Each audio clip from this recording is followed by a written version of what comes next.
почему ребенок скрипит зубами во сне. Значит, причин для этого существует несколько. Одна из самых главных причин – это психическое и физическое перенапряжение.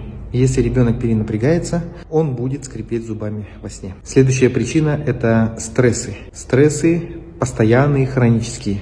То есть, если в вашей семье постоянная ругань и скандалы, то ребенок будет скрипеть зубами во сне. Следующая причина – это прикус. Если у ребенка неправильно растут зубки и у ребенка есть проблемы с прикусом, то вероятность того, что он будет скрипеть зубами, велика.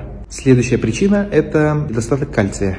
Вот, если есть недостаток кальция в организме, то происходит спазм жевательной мускулатуры, и ребенок будет скрипеть зубами. Если было полезно, подписывайся, ставь лайк и поделись с друзьями.